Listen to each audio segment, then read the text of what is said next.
and I am Mr. Chitty Chitty Bang Bang. I don't think there's anybody in the world that knows more about the cars than myself.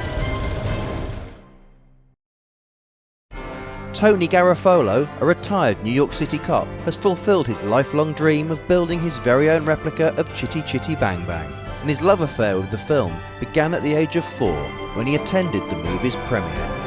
My uncle worked for United Artists Pictures, and he was on the production set for Chitty Chitty Bang Bang. The movie premiered at Radio City Music Hall, and he got us tickets for the show. For a 4-year-old, to see that car for the first time on the big screen, plus seeing the actual car, which was parked in front of the theater, I was completely taken back. He's amassed a large collection of memorabilia from the film.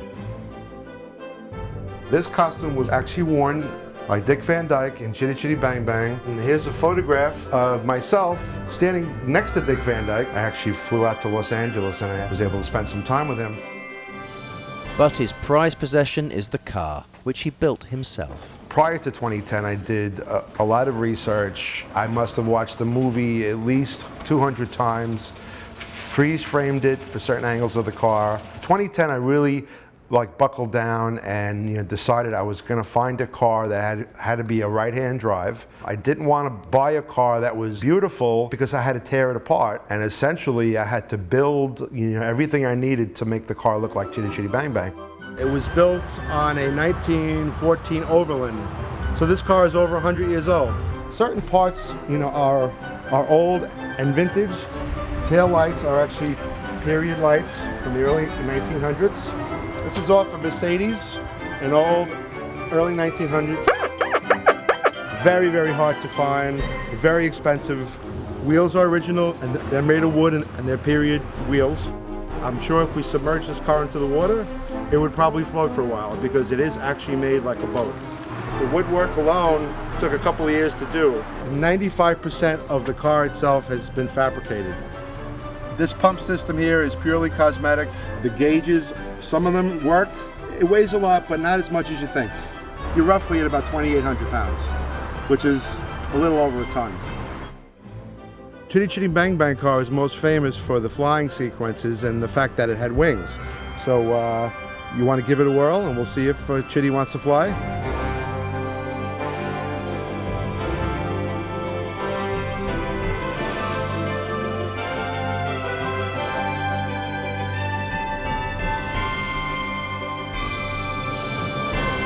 Thankfully, Tony had the full backing of his girlfriend, Deborah. There's probably nobody in the world that was more supportive.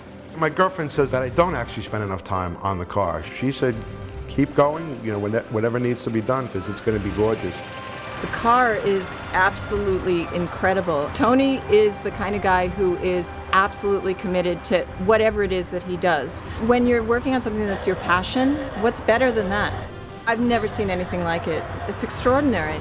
And it's not just Deborah who's impressed. Yeah, the Chitty Chitty Bang Bang car.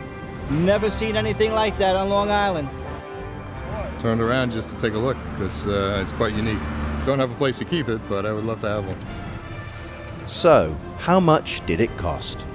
My sweat equity, there's no price for that, because there were hundreds of trips back and forth to the hardware store.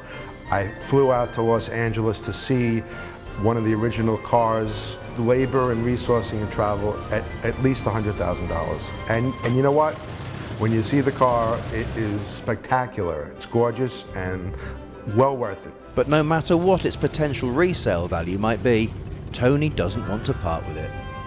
First of all, it took 5 years of my life to build the car, and when I drive it and when I show it to people, I'm extremely proud, and I feel like a child again. I've already told my children, when I'm gone, I want you, to carry on this legacy, and I don't want you to sell it. If you do want to do something with it, put it in a museum where people are going to see it. To me, it's there's no price on it.